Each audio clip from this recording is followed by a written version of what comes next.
This is our second class that we have conducted.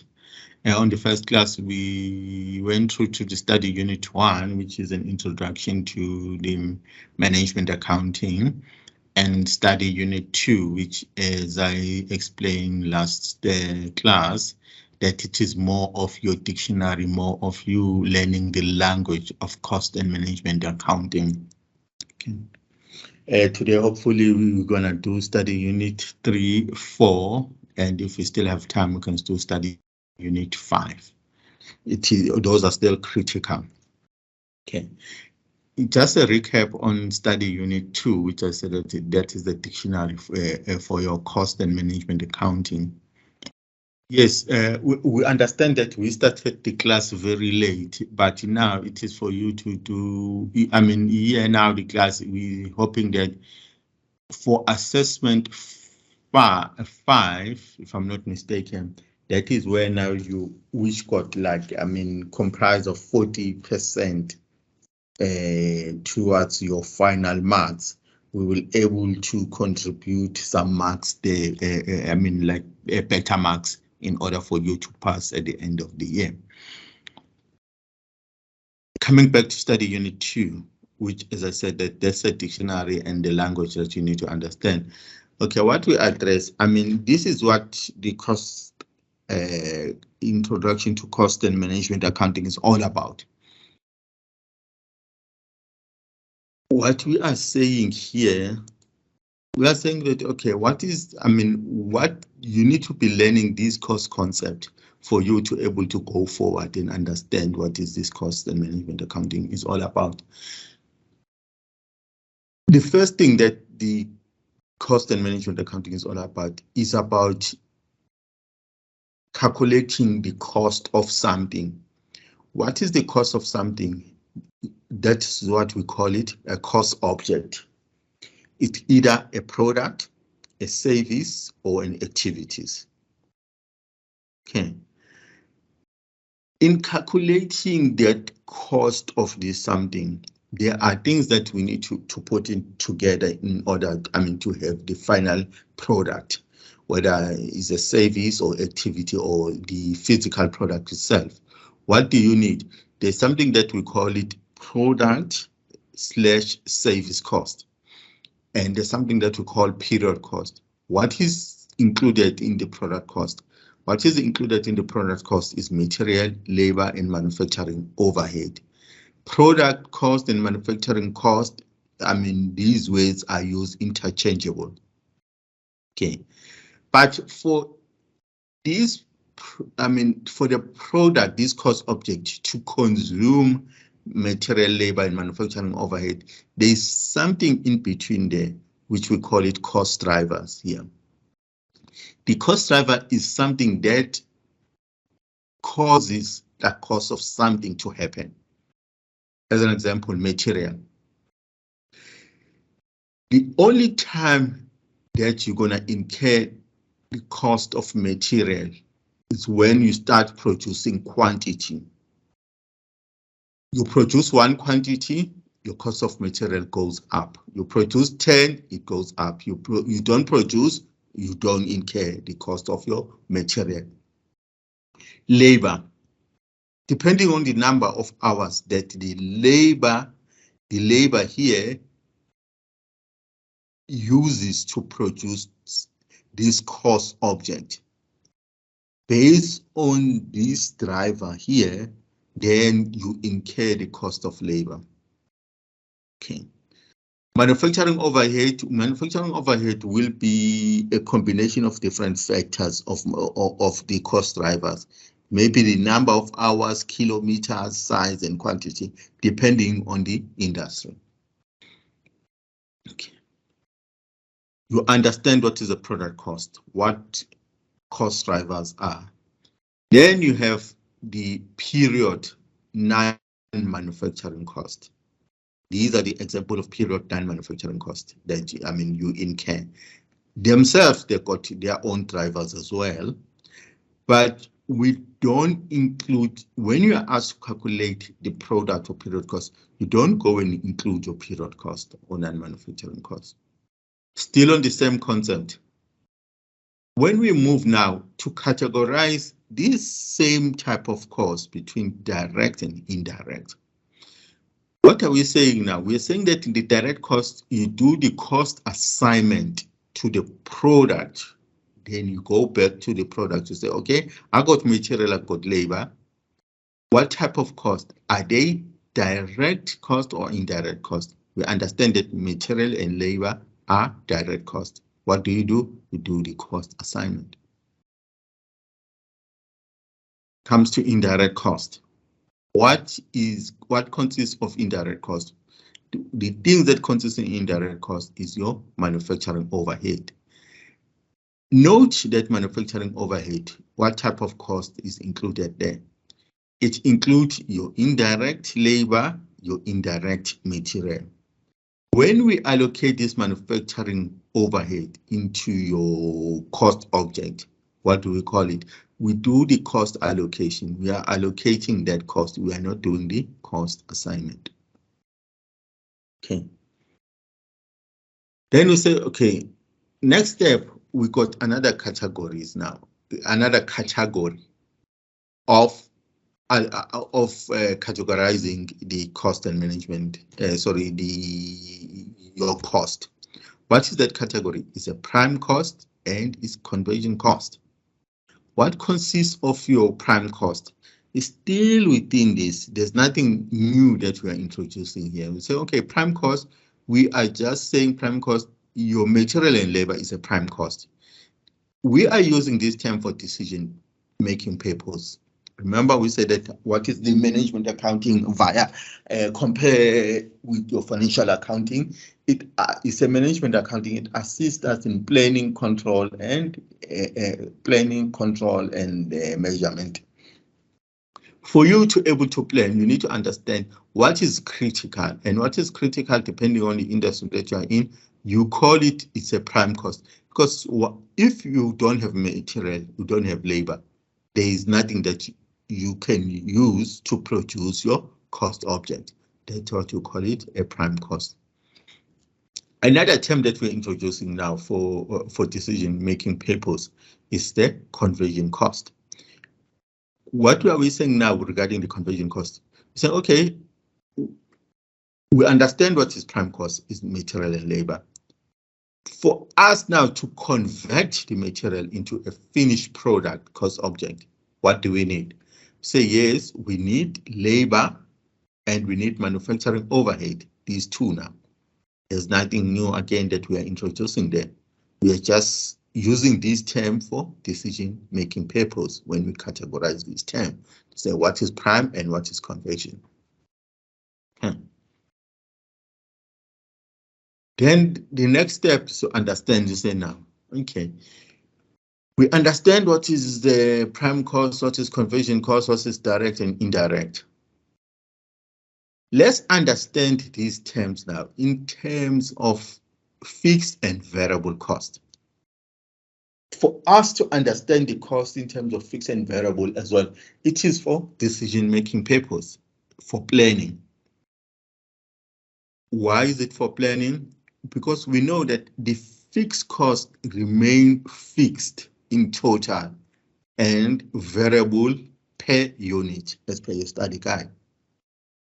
And the variable costs remain fixed per unit, opposite of what the fixed cost is, and vary in total, because the variable cost is per unit. You say variable cost per unit multiplied by number of units produced, then it gives you the total amount.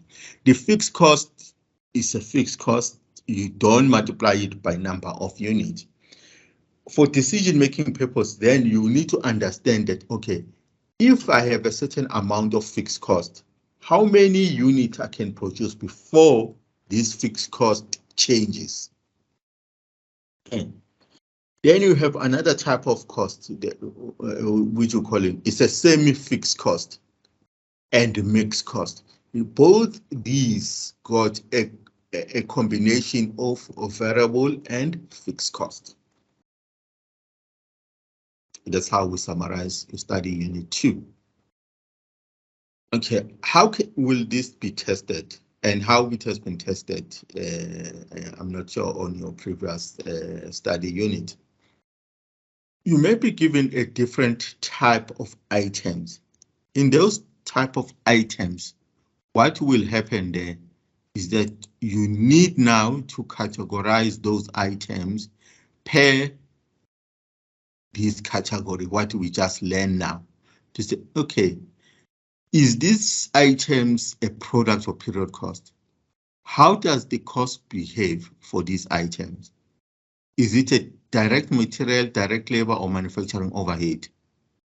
Is it a manufacturing or non-manufacturing cost? Okay. Is it a prime or conversion cost? Let's take, for example, a paper on which the books are printed. When you look at that, how will you categorize it? Can you call it a product or period cost? When you are in printing business, how will you categorize this item, the paper on which the books are printed? Any volunteer? Elizabeth, do you have any idea of what we can call the paper on which the books are printed, whether it's a product or period cost?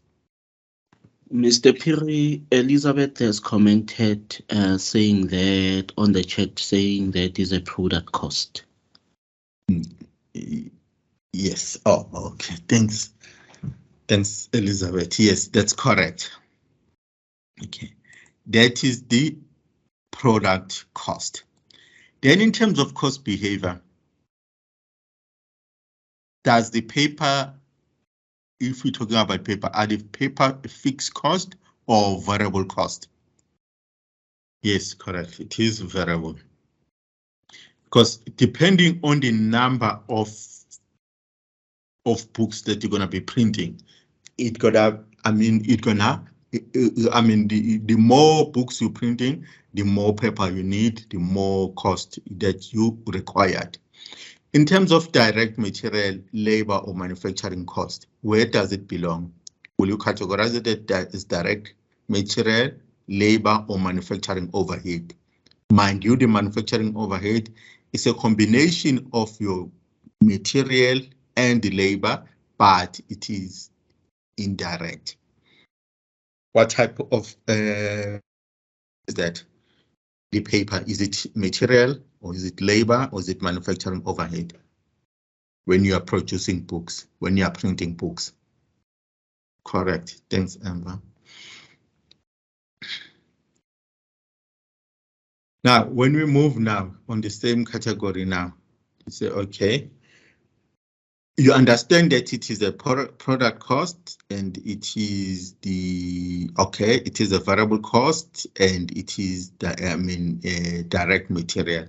And okay, we have already answered it now. In terms of prime or conversion cost, where does your paper belong? Does it belong under prime or does it belong on conversion or both? Is it a primary cost or conversion cost or both? Yes, it's a prime cost.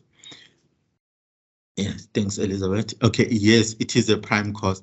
The only things that belong into these two categories when it comes to primary and conversion, when we come back here, the only thing that belong in both categories is labor.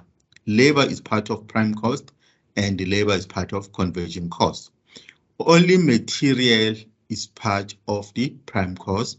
Only manufacturing overhead is part of conversion cost.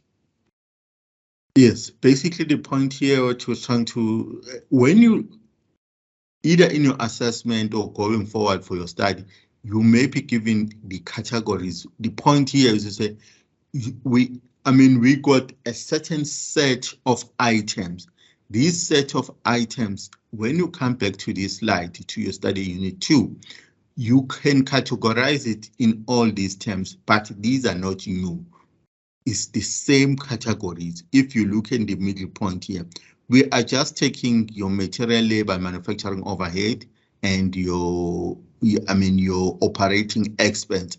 And we are saying, okay, in this, what can be the cost driver for these items? In these categories, how can we categorize it between direct and indirect cost, prime cost or conversion, variable or fixed? We are using this term for decision-making purpose, but we are still in the same pool of cost in this middle of this presentation. And this is how as well, I mean, you can be asked, okay, in terms of cost behavior, categorize the rent on the factory building, whether is it fixed or variable, to the unit produced now. Is it direct or indirect cost? Study unit 3. What study unit 3 is all about? Study unit 3, when you look at study unit 3, now here we are introducing the element of cost accounting system. We said we got different types of accounting. You got your financial accounting, you got your cost and management accounting. Okay, you got your cost accounting, you got your management accounting, you got your financial management,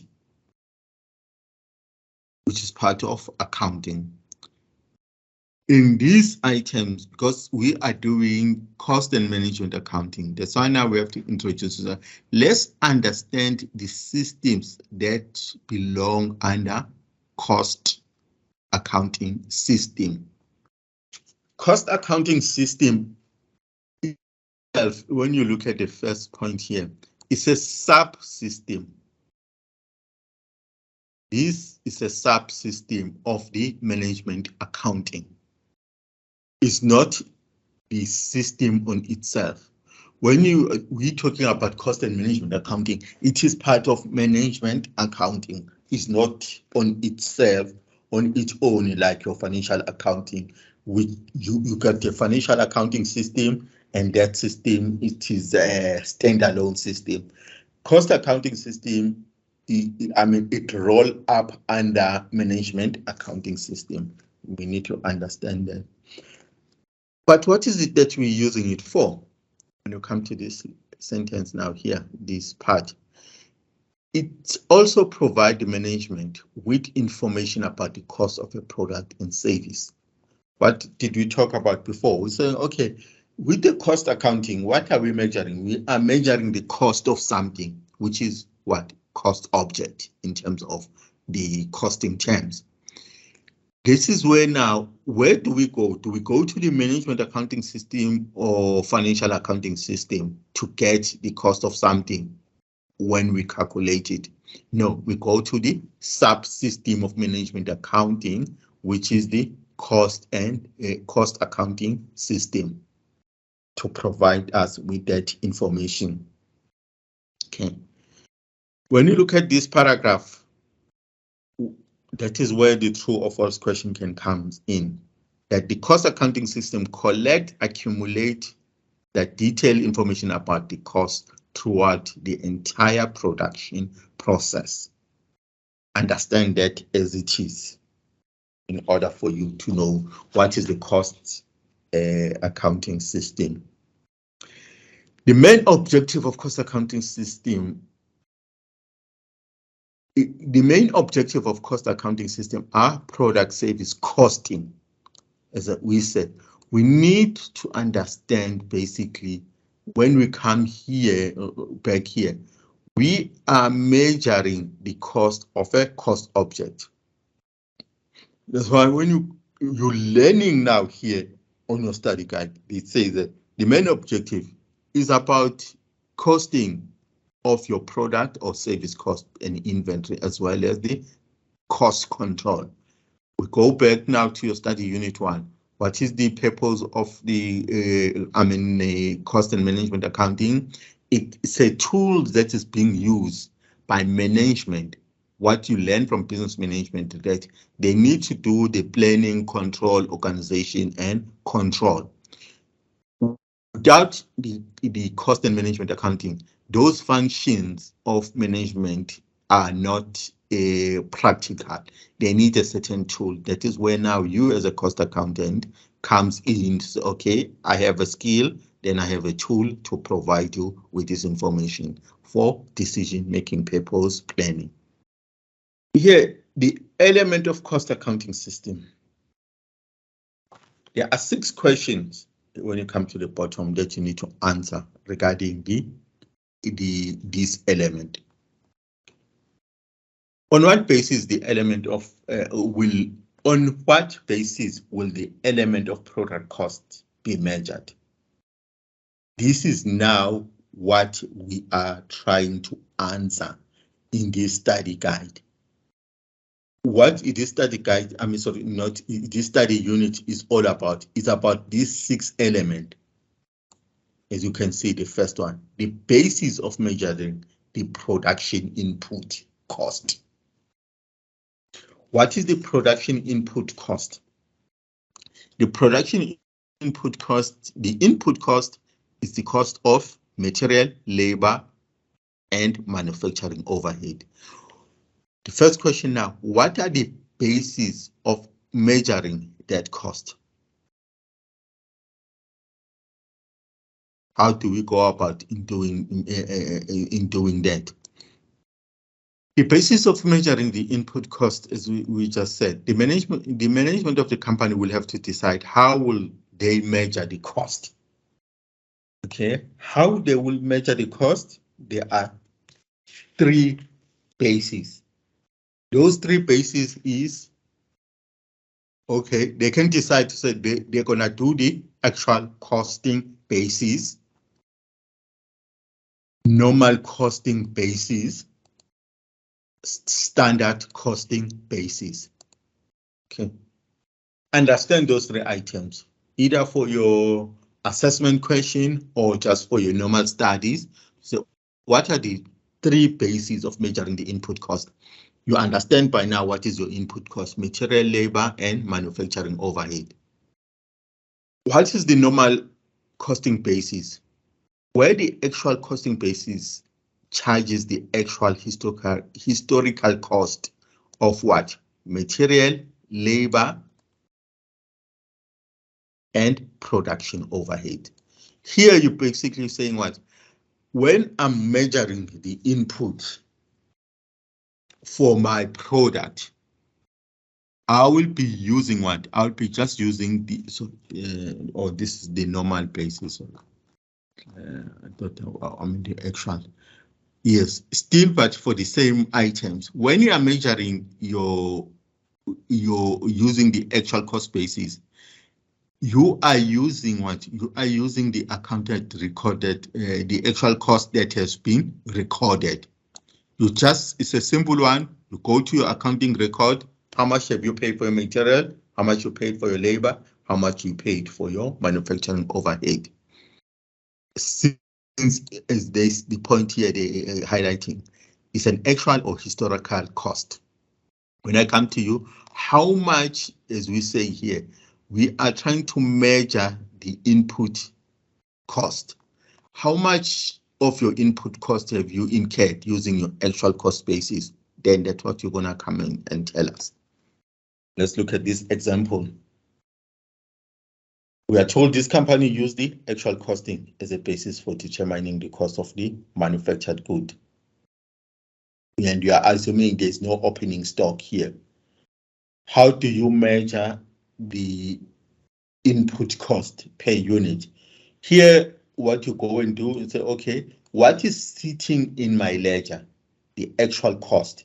You go and look for the for your material. How much is your labor? How much is your manufacturing cost? And the total input cost is 400. If they want it per unit, you go and take this total cost divided per unit that you have produced, then you got it per cost of the unit that you have produced. Okay, that is the actual cost basis. The other basis now that we say we are doing now is the normal cost basis. What is the normal cost basis?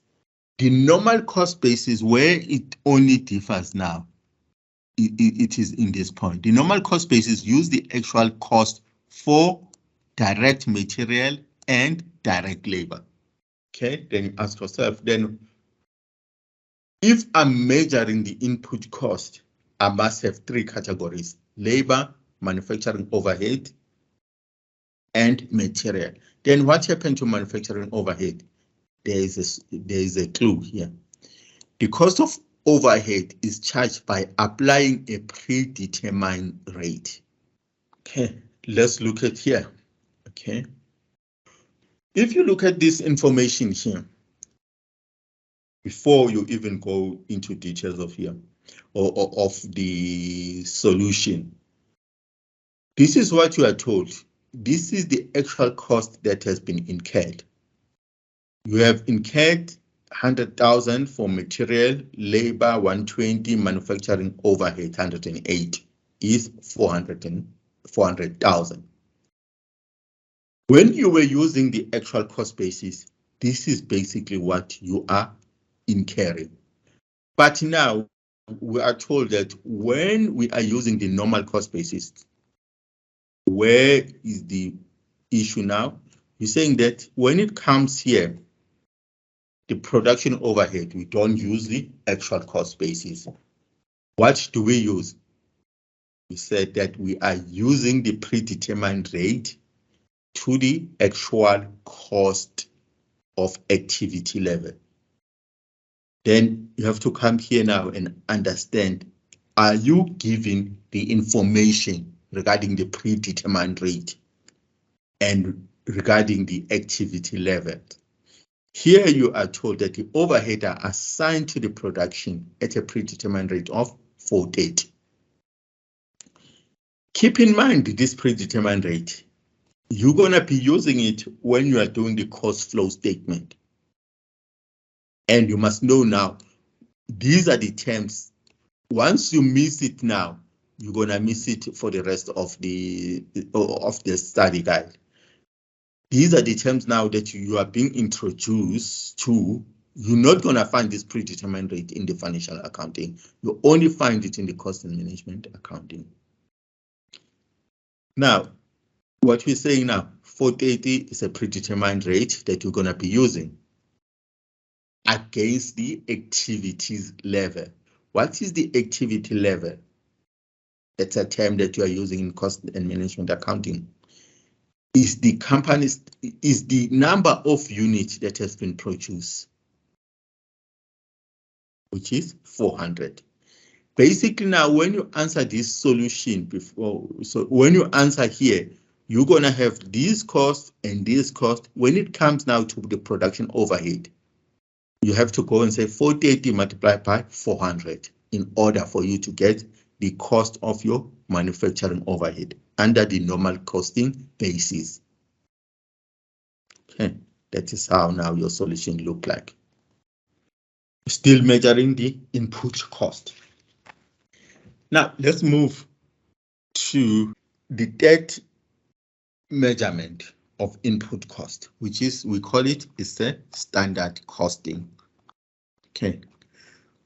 What is the standard costing? Standard costing differ from the normal costing in that the standard costing uses the predetermined rate for all the element of cost, not for production overhead.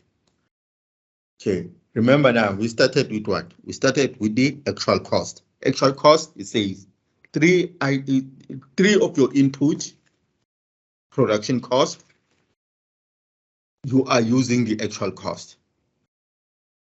We move to the normal costing. Normal costing, you say, okay, you got your labor, you got your manufacturing, you got your labor, you got your material. You must use the actual cost. Go to your ledgers, extract the actual cost. But for manufacturing overhead, don't use the actual cost. You must use the predetermined rate. Okay. Now, for standard costing basis, what do we say now? When it comes to standard costing basis, we're saying now, no, with standard costing basis, you don't use the actual cost on all the items, 3 items. we must use the predetermined rate. You go, as the English word says, go and predetermine the rate for your material, for your labor, for your manufacturing overhead. Okay. Here, what is given to you. Okay. The following standard costs are applied for the production of 1 unit. You've got this company producing 10, and these are the items that they are using to produce the product. For 1 item, now you are told that for sides, 10-meter fabric is costing you 15 Rand per meter. For floor, 2-meter fabric, it's costing you 7 Rand. For frame, poles, 1 set, 85 Rand. The total material cost per unit is 249. Okay. Where do you get the clue now? You get this clue because you have to be told this is the standard cost. This is not the actual cost. Okay. You are told now for labor, it take 1.5 hours at 190. Per 10, it's gonna cost us 285. Variable cost per unit. This is now the manufacturing overhead. You have your labor, your first item there. You have your material, that is one of your item for your input.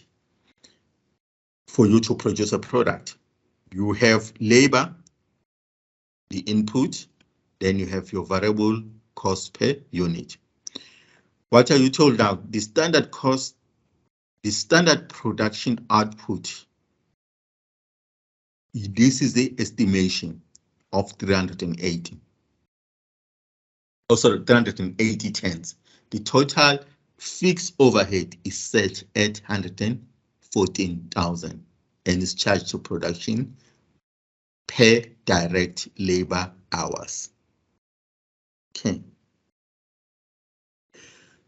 Now we are told now during June, the company actually started and completed 400 units. The total of 600 labor hours were actually worked. The following costs were incurred. If you were using the actual costing basis, this is basically what you will be giving to management. You will give to management to say this is what your input cost. Your labor, your material, your labor, your manufacturing overhead, you will combine these to 175 and 104 to have your total input cost. If you are doing the normal costing basis, you will come here now on this 75 and 104 and use the predetermined rate that you'll calculate before. Against what? Against these 400 tens. Okay. But now for standard costing, it doesn't work like that. How will it work?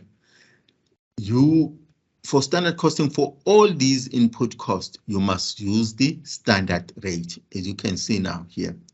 With material, you are using the standard rate, the one that you got here at 249. Labor at 285. Variable cost, which you are already given here at 180. Now, with a fixed manufacturing overhead, where do we get this 200? We get this 200 because you are told that your fixed manufacturing overhead is 114,000. What were you planning to do is 380 tons. Then 114,000 divided by 380 tons, it gives you 200 cost per unit. Now here, that is where now you have your predetermined rate. Sorry, sorry, what they were basing it on, they fixed, okay, sorry, yeah, they're basing it on the labor hours. The number of labor hours that you have incurred per unit, you are incurring 1.5 hour, and you predetermine to do how many hours a unit, 380. That is where now you are getting 570. Apology for that. Then you calculate a predetermined rate of 200. That is the first question that we just answered. On what basis the element of production cost, also called input costs, can be measured? We said that we are measuring this input cost, answering this question for this study unit. The basis of the element of production cost, on what basis? We say it's actual costing basis, normal costing basis, standard costing basis. Here is just to emphasize the point of saying now, this cost and management accounting system is a subsystem. You see what we are calculating here. You got your statement of financial position, and you got your statement of comprehensive income. With the cost accounting system, the cost that you are measuring the cost of material, labor, and manufacturing overhead. All that, your material and labor go under raw material in your statement of financial position. And your labor and your manufacturing overhead, if it's remaining, it goes to your work in progress. For you to produce what? Finished good, which your finished good is sitting on your balance sheet up until you start selling it. Then after you have, let me get my pointer. After you have, once you start selling this finished good under your balance, your statement of financial position, what does it become? It becomes the cost of goods sold, now under the statement of comprehensive income. Saying now your period cost, your selling and admin, because once you have manufactured this good, it's not going to just remain in your warehouse. You need to start selling it. Then what does it become? It's part of the cost and accounting system. It goes to your statement of comprehensive income. Here is just the summary of what we learn now. The basis of measuring the input cost. We're saying with the actual costing, your material is actual cost, your labor is actual cost, your manufacturing overhead is actual cost. When it comes to normal basis, same to a certain extent, is same as your actual costing, but where does it differ? It differs where in this predetermined rate. The third method is a standard costing. Standard costing, it got three. For all these three categories, we are using a predetermined rate for all these three categories. How do we calculate a predetermined rate? As we have just seen in this exercise that we were doing, 3.2, sorry, not 3.2, under standard costing is example 3.4. You say you go and take the estimated manufacturing overhead cost. In this exercise, the estimated fixed manufacturing overhead, as an example, was 114,000. That become your denominator. You divide it by the estimated total unit in an allocation base. What is this now? In this example 3.4, we are told that we should be using the number of labor hours. Labor hours, we say labor is a variable cost. And you say number of hours per unit multiplied by the number of units that you're going to be producing. That's the summary now of measuring your basis of the input cost. The second question that we need now to answer, the method of valuation of finished good. How do you value your finished good now? Where do we see the finished good? And if we come back here, we are learning all these concepts only for us to able to understand the cost of a cost object. The cost object, which is your product, you need to understand now, how do we measure this finished good cost? What we have been doing now, we are just trying to measure the input cost. What you going and buy and how much you pay your labor in order for them to produce a product is not the same. You cannot just come and sum this up and say this is your cost of your good that you are manufacturing.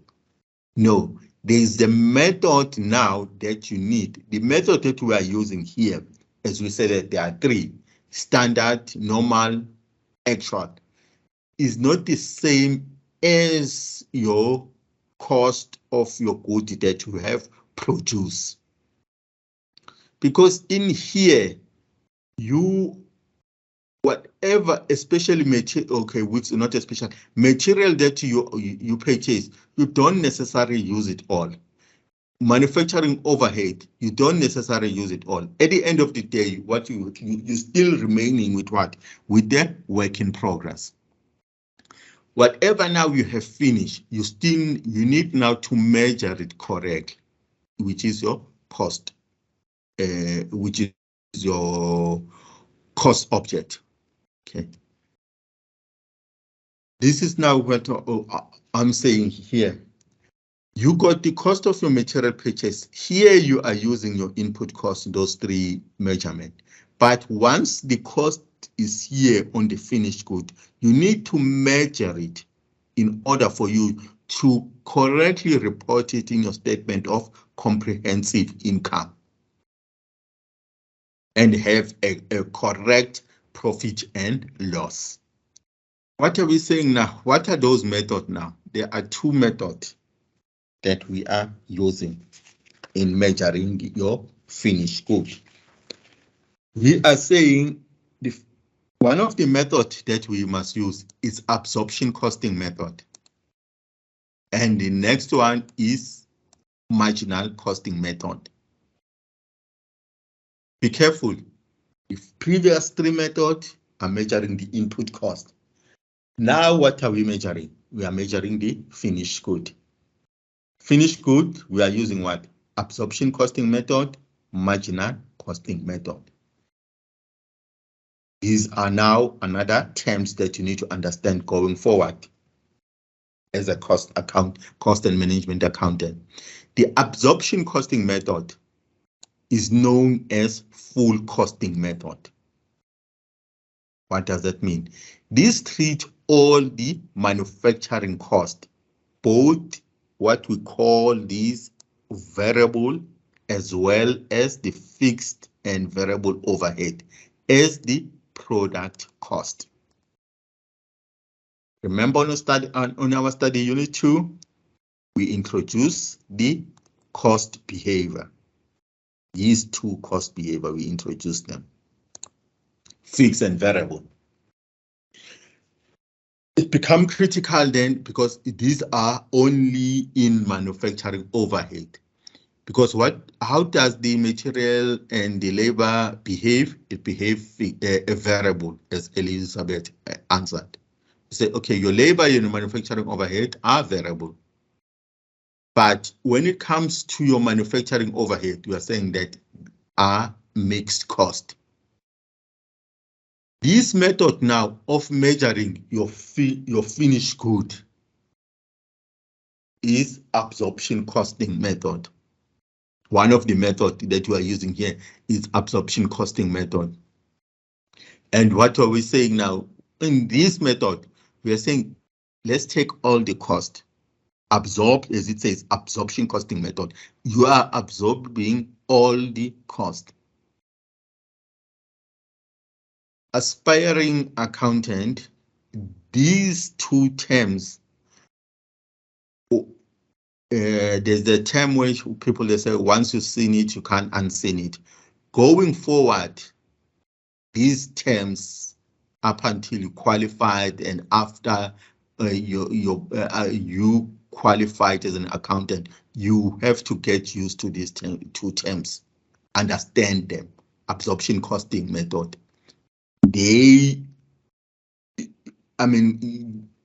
For CIMA exam, this method is there. For UNISA exam, you go to MAC1501. There's an income statement that you are asked to say, you must use absorption costing method to do the income statement. You must use the marginal costing method to do the income statement.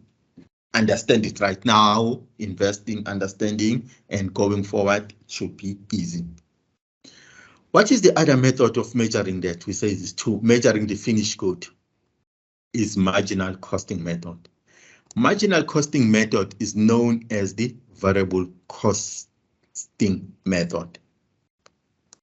What does it take now? If we say this absorption costing, it not only take all the costs, including fixed. The marginal costing method, it contradicts the absorption because it only treats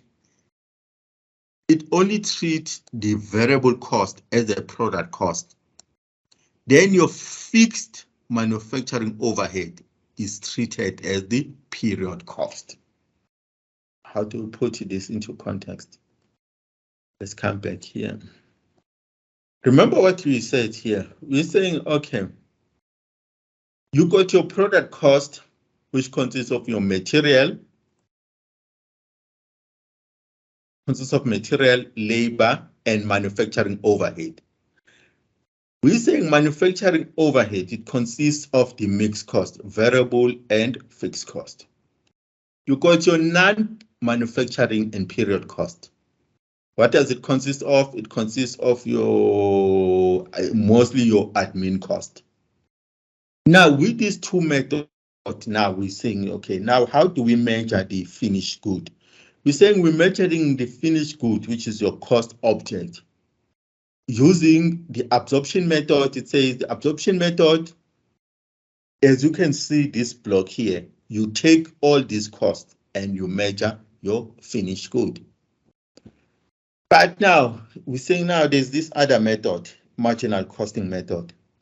Marginal costing method to say, yes, take this block, but here in your manufacturing overhead, we said we have mixed cost, it's a mixed cost. Take the fixed portion of your manufacturing overhead, move it into your period cost. You are remaining with all the variable cost because we said your labor, your material, your labor is variable. Now, the portion of the variable manufacturing overhead, it remains as the marginal costing, and you taking your fixed cost, you're moving it into your period cost. That's what basically this study guide is saying. Let's look at this example. King Protea Limited. Okay. What are you asked now to do? Determine the net profit according to these two methods. Okay, sorry. The first one is to, okay, the first one is to assume there's no opening and closing stock. Determine the gross profit according to these two methods. Remember what the gross profit is before your period cost and admin cost that we need to determine. Now, how do we go about in applying these two methods? You are given this information. You can say you got sales amount, whether it's you're using the absorption method or marginal costing. You got sales and distribution. You got your admin. Where things started now to change, you're gonna start now to change. You need to consider is your direct material. For both methods, we know that direct material is a variable cost. It must remain. Your direct labor is a variable cost. Where now you need now to start thinking, you are giving the fixed production overhead. When you are using these two methods, you need now to put your thinking cap. Do you apply this fixed production overhead when you're calculating your gross profit? Or what happened when you're calculating your marginal, using marginal costing? Your variable production overhead. Your variable production overhead, does it apply in absorption? Does it apply in marginal costing? Let's look at the solution. Now, when you look at these two solutions, we're saying that the absorption costing method, it absorbed all the cost, as the word is saying. You are absorbing all the cost, including the fixed production overhead. Okay, come to marginal costing. Marginal costing, we're saying, no, go and exclude the fixed cost when you are calculating the gross profit. What are we measuring here? We're saying that we are measuring the costs, the finished good. Can you see now your cost of sales? This is how now, because there's no opening, what they were saying, assume that there's no opening and closing stock. Now, this is your cost, your finished cost, your finished good cost, which exclude in the marginal, it exclude the fixed cost. What were we saying before? We're saying that, okay, when you are using the marginal costing, you're gonna be taking now this 3.1 and treat it as a period cost. But when you are asked just to calculate the gross profit, yes, you just exclude it here. But now when you are asked to do a net profit, can you see now here? You are moving this 3.1, you don't consider it here in your cost of sales, you only consider it as the period cost at the bottom here. But your net profit is the same for both method. Here is the emphasis to say, what's the difference between your absorption? We're talking about the finished good. What's the difference between your absorption and your marginal costing? Here, your material, both variable, you treat them, your labor, both variable, you treat them. When it comes to manufacturing overhead, you include variable and fixed. But when it comes to marginal costing, how it differs, you only include the variable portion, and this fixed cost is treated as the period cost. This is a good example of what we just said now. The next question that we needed to answer is the method of assigning the overhead to productions. What are we talking about now here? We are saying that now, how do we assign this overhead to productions? What is the method that we should be using? You're going to be introduced now to different terms, to another terms. Understand now, remember, with the direct material and labor and direct labor, this is so easy because in terms of the cost behavior terms, we call these both variable. When it comes to manufacturing overhead, that is where the decision making need to come in, and where now additional terms need to be introduced in order for us, and the new treatment need to be introduced in order for you to add the value as a cost accountant into the industry, into the company. Now we are introduced, say, what are the method now of assigning the overhead to production? These terms is always being used in an industry where you will be told that there's too much overhead. The people that matter are people that are facing the customer, who are servicing the customer. You as an accountant, you are sitting in the back office, you do matter, but you are being treated as an overhead. You are over you are above what is required to service the customer direct. Okay. What are those terms now? What are those two methods? We are introduced now to another additional method terms now. It's called activity-based costing and traditional method. These two terms, don't mistake in them now. Here we're talking about the method of assigning the overhead to production, not input cost as the first method.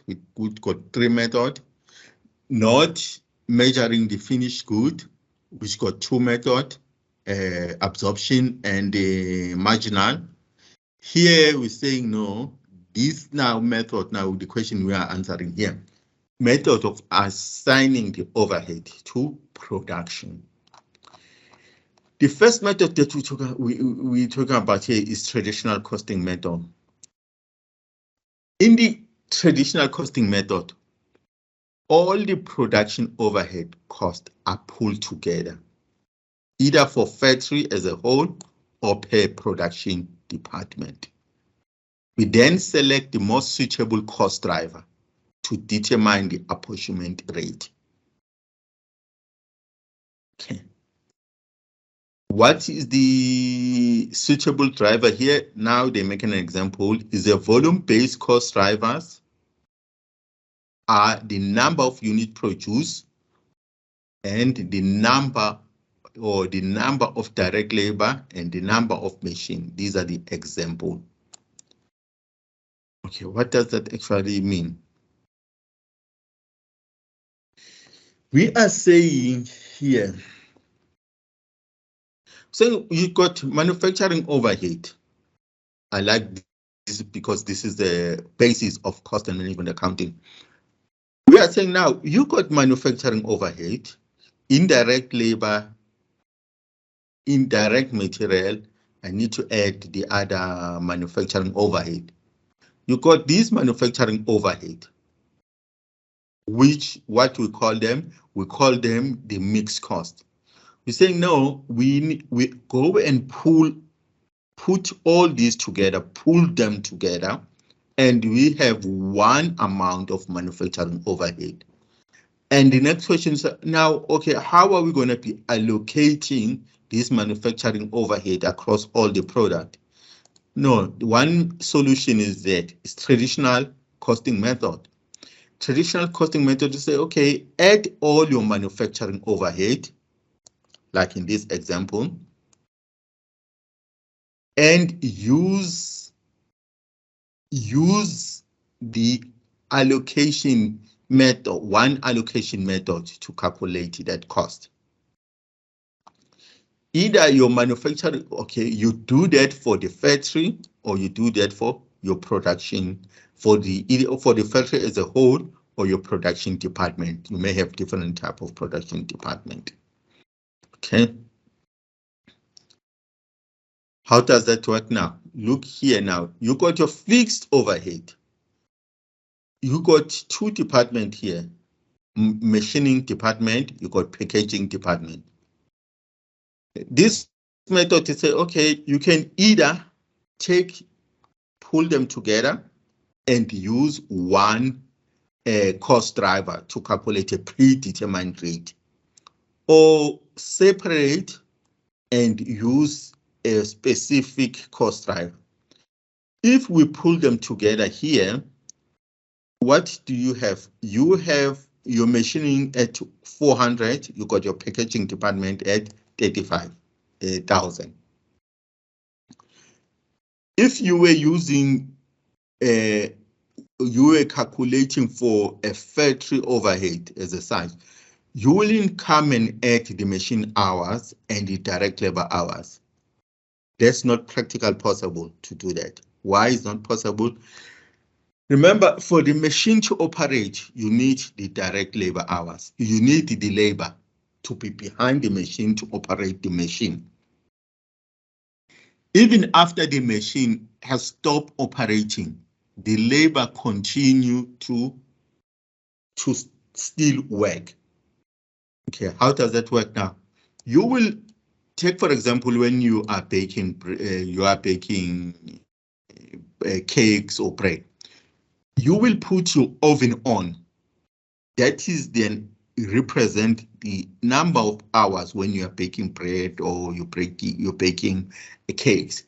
The number of hours that your oven will be on. But these labor hours in your baking industry is more than your machine.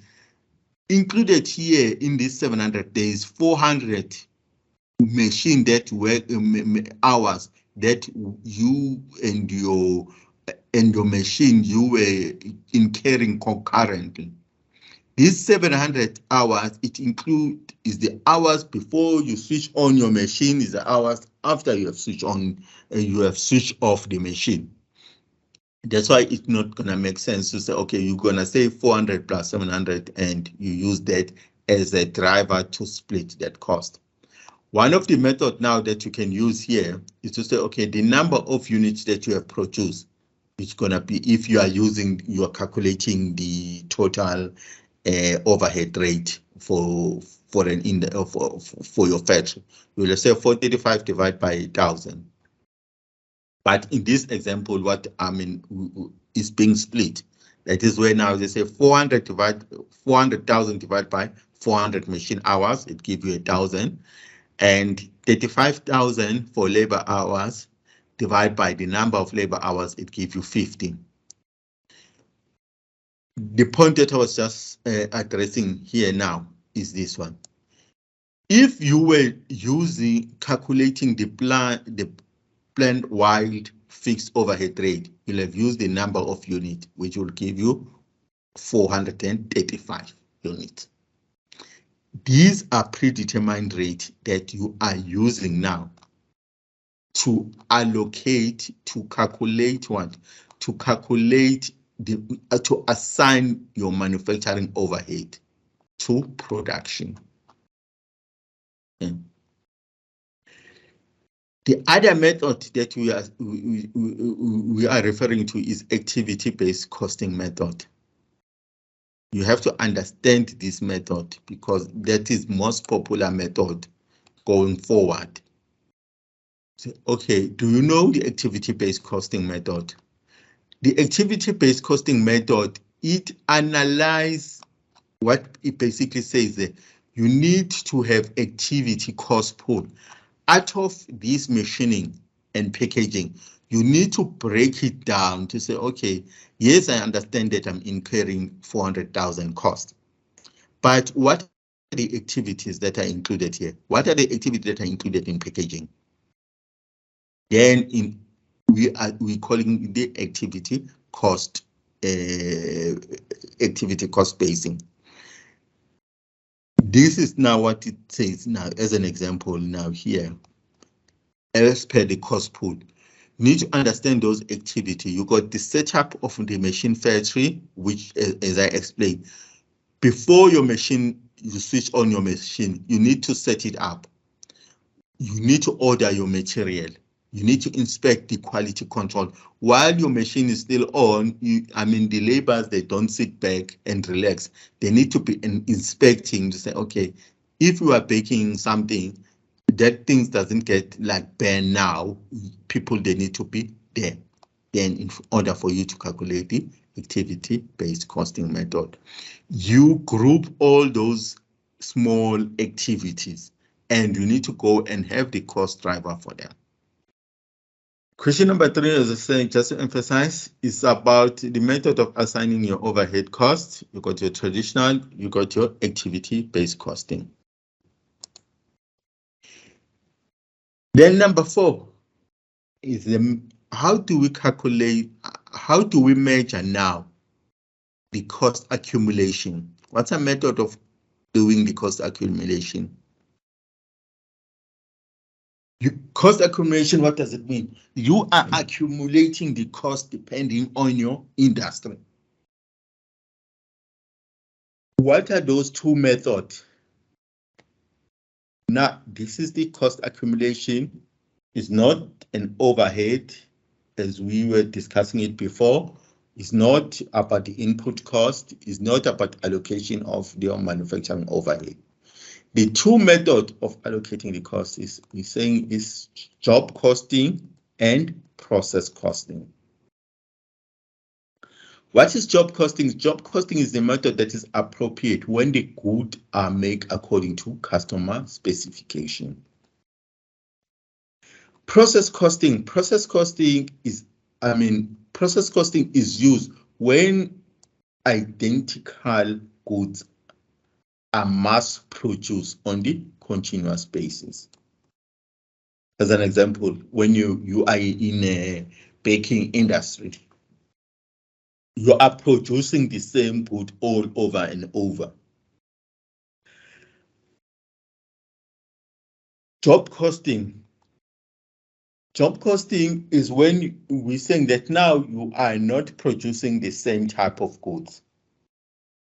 You may be in a construction industry.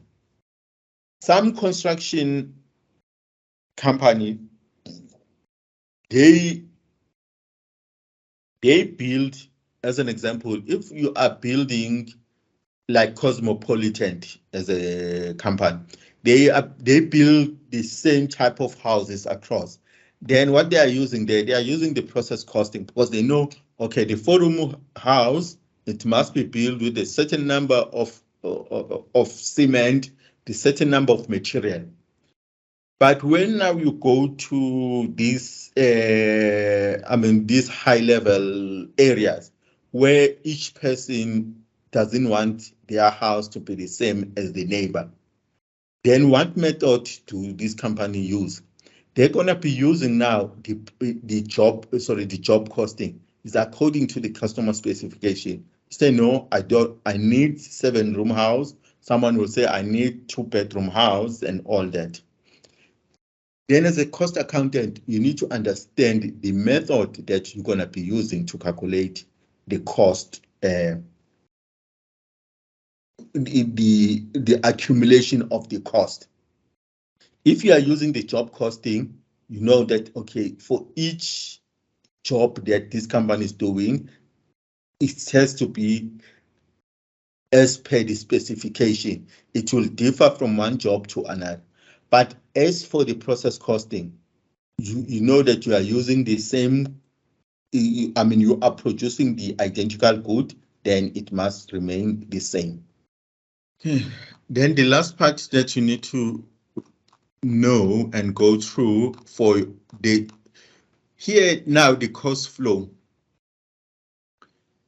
You need to understand this. The cost flow involves when the cost flow through the inventory account. You need to understand now here when you go to there's a chapter talking about the cost flow statement. Cost flow is about the cost of goods manufactured and sold. Then that cost flow, you are moving good from your material to work in progress into your finished good. That's basically what the cost flow is all about. There are two assumptions of your cost flow that, there are two methods that you need to understand. Okay, when we even do the stock ledger card, your cost flow in terms of IFRIT, it uses these two methods, the FIFO method and the weighted average method. When you are asked about the cost flow method, that your cost of your good that you are manufacturing, how are you going to measure it? Are you going to be using the FIFO method or are you going to be using the weighted average method?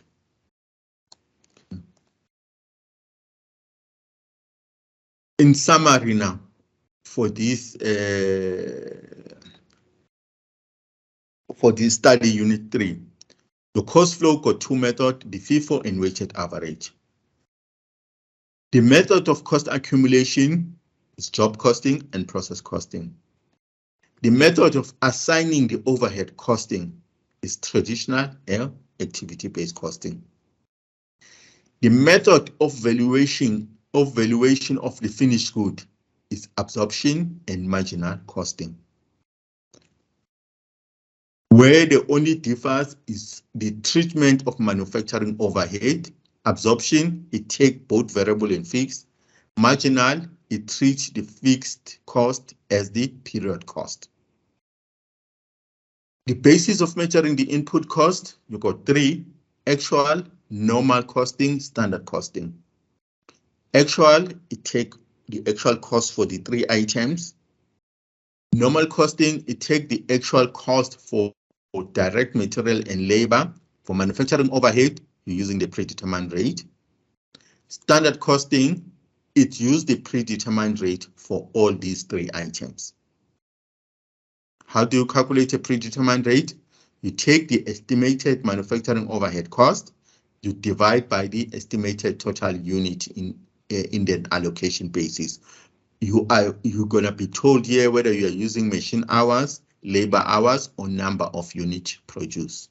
And let's move to study unit 4. What is the study unit for? That is now the accounting for purchased inventory.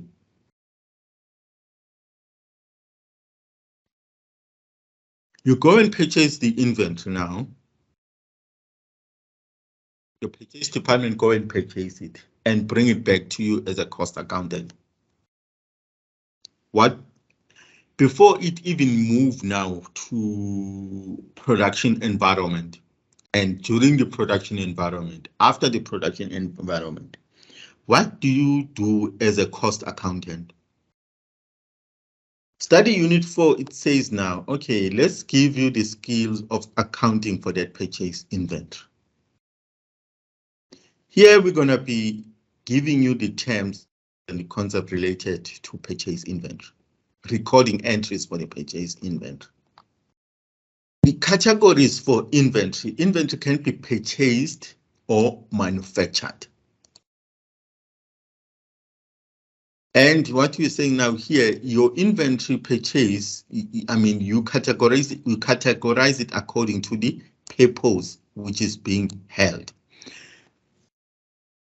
Are you holding the inventory to manufacture? Are you holding it to sell or speculative purposes? Remember all that. This is a very critical for you when you're doing the financial accounting or you're doing the cost and management accounting. Here, the cost and management accounting, it go and borrow from your financial accounting. So what it consists of your inventory? Your inventory is an asset. What are you holding it for? You held it in an ordinary course of business, in the process of production as such, in the form of material supply to be consumed. Understand these 4 broad categories as well for the inventory. For you to able to understand how are you going to go about in doing the cost accounting for your inventory. Is this a merchandise asset bought you bought and held for sale in an ordinary course of business, like Checkers? If Checkers go and buy goods, they're not holding it to go and manufacture, they're holding it to sell it. Finished good. It only become a finished good if you are in a manufacturing industry. You manufacture, you hold that goods now to sell it again. Work in progress.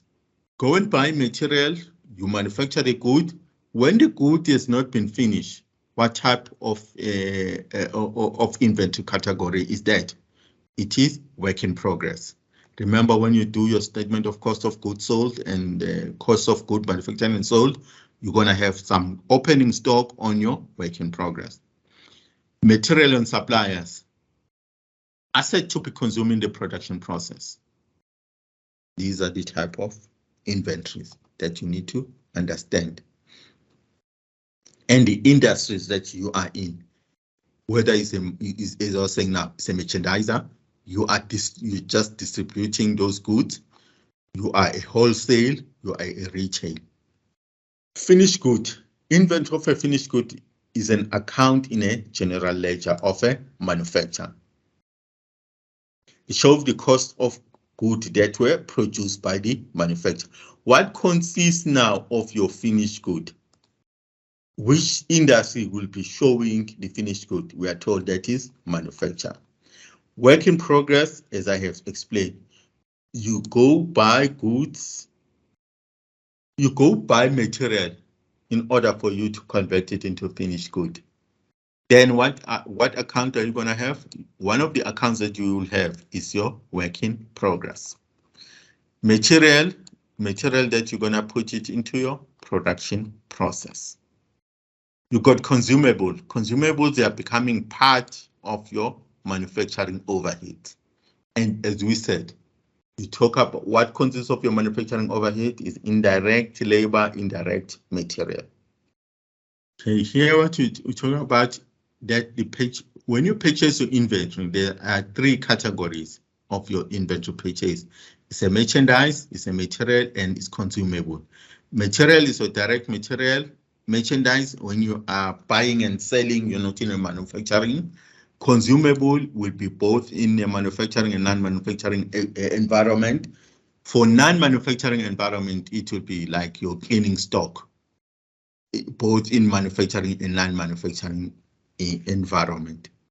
Understand this part, paragraph 4.31. The cost of purchase of an inventory is determined according to IFRIT.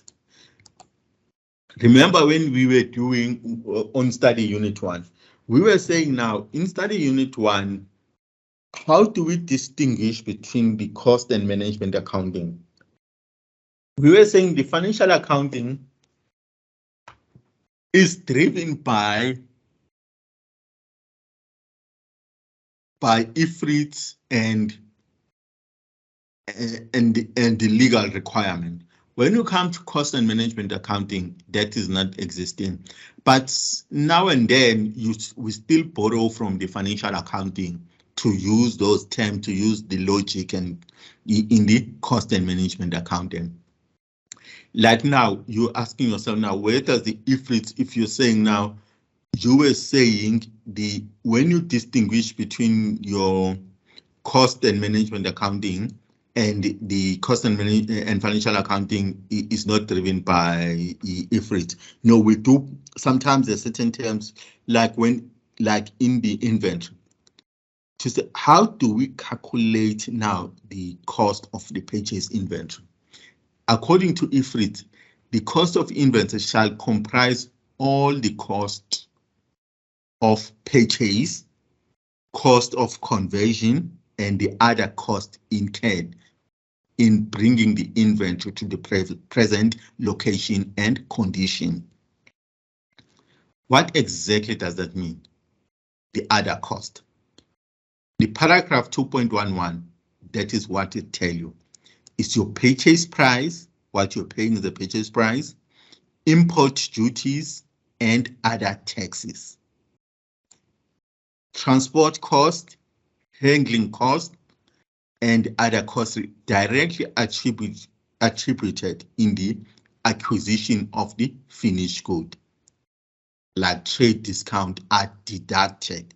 Understand this paragraph when you are asked, go and calculate the cost of good purchased. That you have to deduct the trade discount. You have to add the transportation cost. You have to add the import cost, the purchase cost. Here, basically, the point that I'm emphasizing, the different types of inventory and how do you hold them and for what purpose? You got your merchandise. You go and buy your merchandise. What do you hold it for? You hold it for sales. You got your finished good. How does the finished good come about? You're manufacturing it, you hold it for sales. Work in progress is a process of being manufactured. It's still sitting in your factory environment. And how do you, why do you hold it? You hold it for sales. Material and supply. You go and buy it, For what purpose? You consume it in the production process. What type of element of financial statement is what element is your inventory? Element of financial statement in terms of your financial accounting. Is it asset? Is it liability? Is it income, or is it expense? What type of element is your inventory? Being asset. Now, when you, as an accountant, where you need to start, you're starting with your debit and credit to understand how do you process an increase in an asset account? How do you process a decrease in an asset account? Which side of accounting equation are you going to process the increase of your inventory? Is it a debit side or credit side? If your inventory is an asset, which side does it increase? Yes, correctly. In tabelling, it is on the debit side. When you go and purchase your inventory, it's gonna increase on the debit side. When you start using your inventories, it's gonna decrease on the credit side. Okay. That is basically what I'm saying here. Understand how do you do the journal entries and how do you do the general ledger account. Both these, the journal entries and general ledger, you need to apply the debit and credit. If in all these inventories you are purchasing them, as you guys just said, it's an asset, it's gonna increases on the debit side.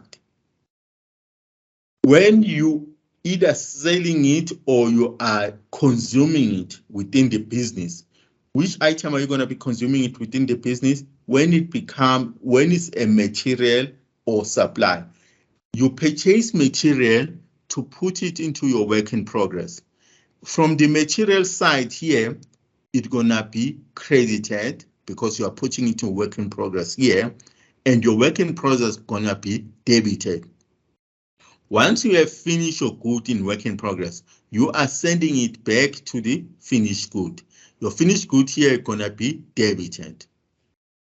And when you start selling your finished good, it's going to be credited.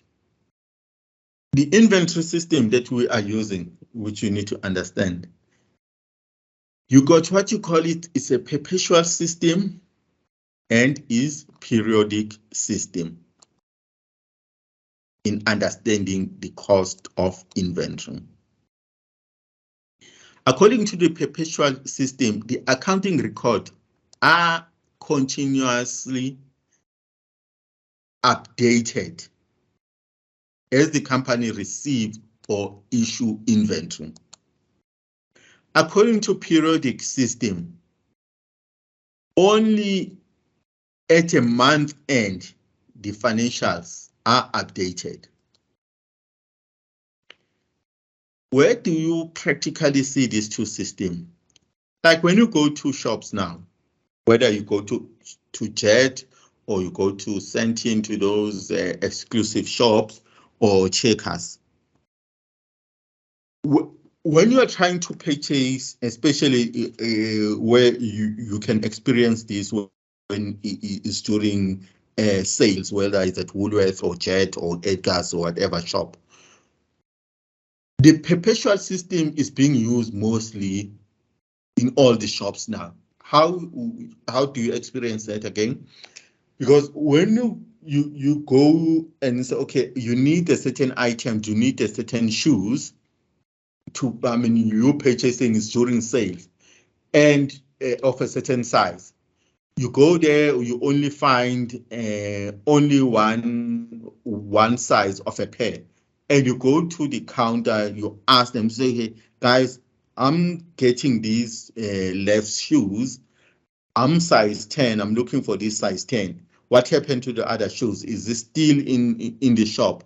They go and check for you to say, yes, we still have certain pairs of shoes, or that was the last pair, but we can't find a right side of the size 10. At every point in time, they can tell you how many quantities they have in the shops.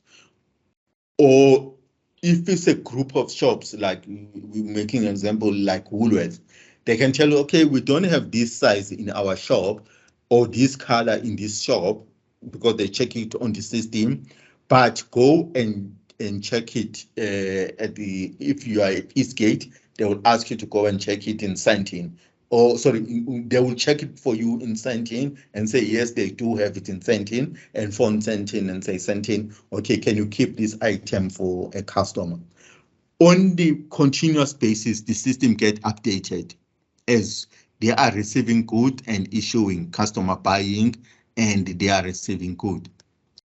The periodic system, these only get updated at the month end or at the end of the year. The companies they still use this system for control purposes. The company that the shops that are always witness where they do that is Checkers. You may find Checkers towards month end or after month end. They close the shop due to doing the stock taking. And that is what now they are applying. Yes, within even Checkers, you can ask them to check on the system whether they have an items and they'll go and look for it. But they still put the control in place to say, yes, at a certain point in time, we still need to go physically and count the stock. What they're doing now, they're using is on a periodic basis to say, okay, let's understand the number of items that we have in our shops. Let's look at example 4.1. What it's required of us to do here. Determine the cost of goods sold.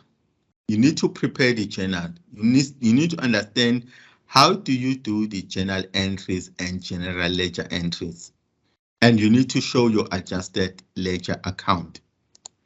What are we given here? At the beginning of the year, Gauteng had an inventory of a merchandise at hand of 100,000. During the year, it purchased a further 600,000. At the end of the year, the inventory on hand was counted. It was valued at 120,000. The question is, calculate the cost of goods sold. How much was it sold? If you have an opening of 100,000, you purchased 600,000, you were left with 120,000. Look at the solution now here. I think this is the same for those who are doing financial accounting. It should be easy for you to understand this.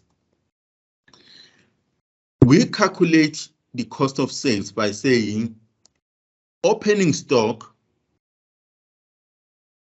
plus purchases. It gives us goods available for sales. Less closing stock. It gives us the cost of goods sold. Your opening stock plus your purchases less your closing stock. It gives you the cost of goods sold. How do you prepare the journal entries here now? You guys said, okay, the inventory is an asset account. It increases on the debit side, decreases on the credit side. The journal entries now that you're going to be processing here. If now you go and purchase inventory of 600,000, what journal entries are you going to process? You're going to increase your inventory by 600,000. Depending now on, okay, I think this, okay, here they're talking about just journal entries for the cost of goods sold. If you have to do the adjusting of the journal entry for the cost of goods sold, okay, for the inventories that, you purchase and you are selling now these inventories, the cost of goods sold during the year it become an expense. This now what you sold 580,000 worth of good. You're gonna put an expense as on the debit side. Then your inventory that you purchase gonna be reduced by 600,000. The first entry here will have been where I'm getting confused with this solution.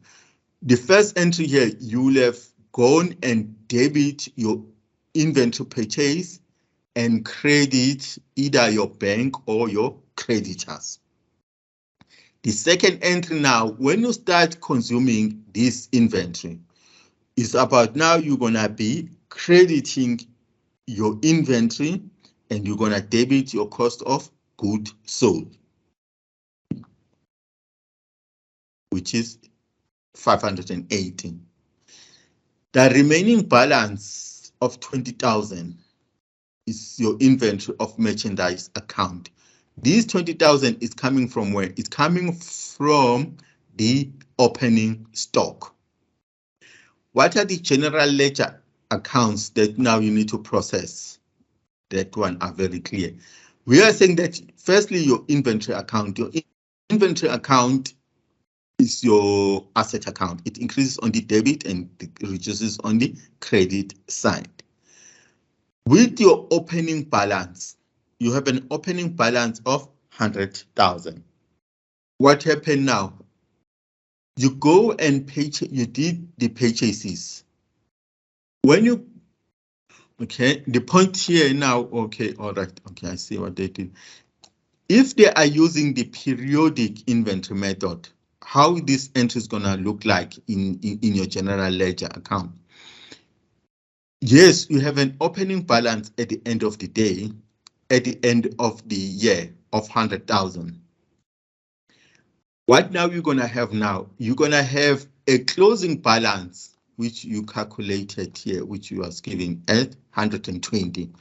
That difference, because you are using periodic, the difference between your opening balance and your closing balance is a closing entry of 20,000.